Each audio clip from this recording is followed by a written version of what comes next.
What's going on YouTube? Today is Friday, the 17th February. 17th of February. And you know those hand spinners that people have that they're all playing with now?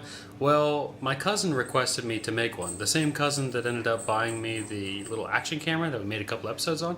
So as a thank you, we're going to make him a couple hand spinners. He said he wanted a shuriken one and whatever else we can come up with.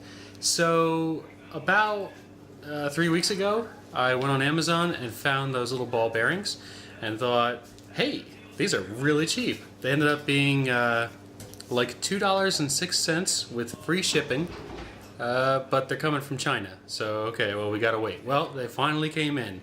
And to my surprise, they're a little bit smaller than I originally thought. These are actually quite small. Let's take one out of the pack here.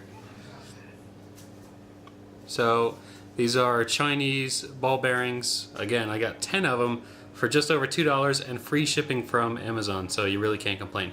So the first thing we're going to do is measure the outside diameter and thickness of this so that we can design our hand spinner around it. The first thing we're going to do is start with our diameter, 668. And basically from here we can just freestyle. The only thing I have to worry about is the total distance between my fingers and the inside of my hand. That way it doesn't hit it. So I'll take a quick measurement and then start with that. So in order to be comfortable, at least for my hand, from the center it's going to be 1.875, just to pick a nice round number. I'm thinking of making something super simple, especially since we're just going to be starting with this. And we can adjust it from there. Oops. You're going to need to use straight lines for this. Not really, but I'd prefer straight lines.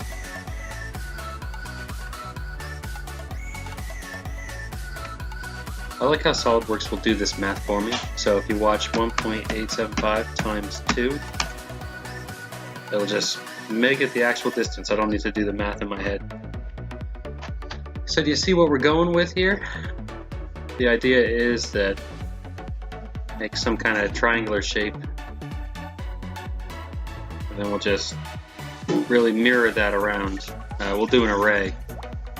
Let's say we keep these at, I don't know, 30-degree intervals.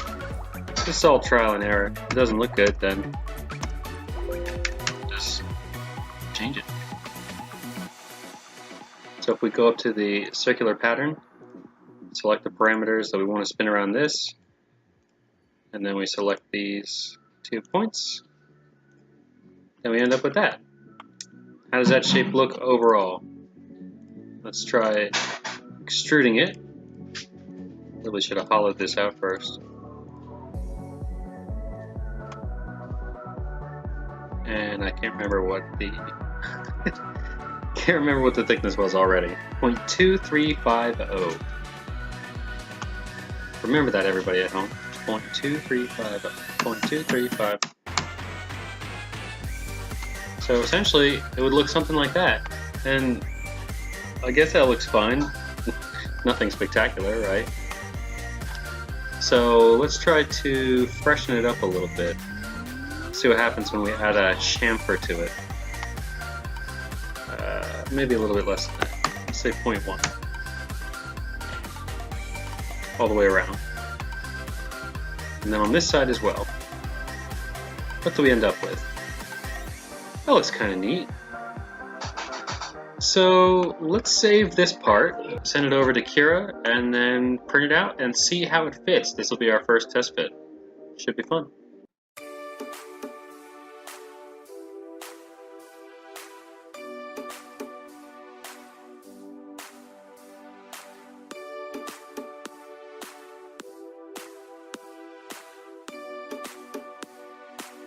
There it is. It says it should take 51 minutes to print. Should be very interesting to see how these angles come out. Well, nothing to do but try. So because we want to make a quality product, I went ahead and cleaned off the bed and reapplied the first layer of glue. So hopefully we'll get a really nice part to begin with. We're actually almost out of black ABS now. So I'm going to have to make my first purchase if I want to keep going with the blackness.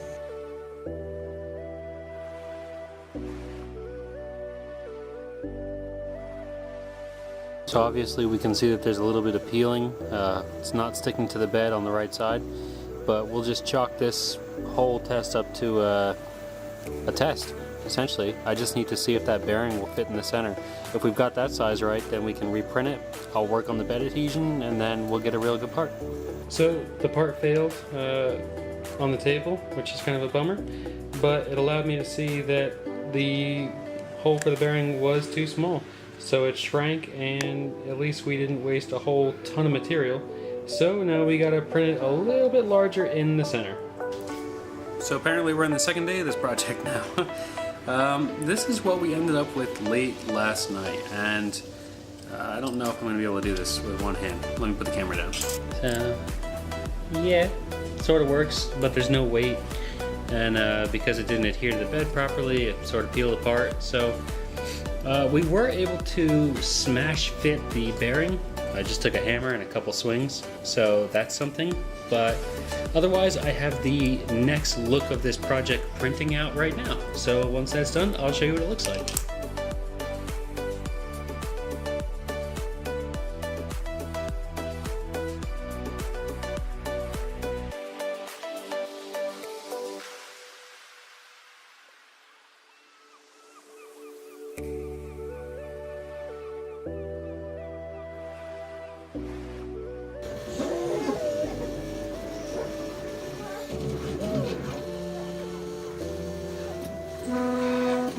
As you can see, I've still got a bit of that peeling problem going on, so we're gonna have to correct that somehow. Well, I guess let's press the bearings in and see if it works.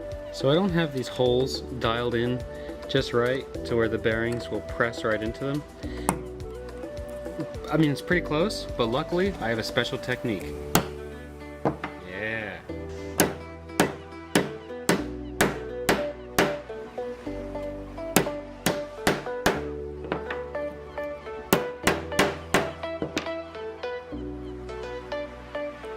Cool. So I think, one, my fingers are kind of rubbing on the sides of the bearing, so it's slowing it down, just like that. But I think it's because I bought the cheapest possible bearings I could find. So my guess is if I wanted something a little bit nicer, it would cost more, obviously. But I mean, we're on the right track, but I can feel these bearings grinding a little bit. Maybe that's part of it by smashing it in with a hammer, but who really knows, you know?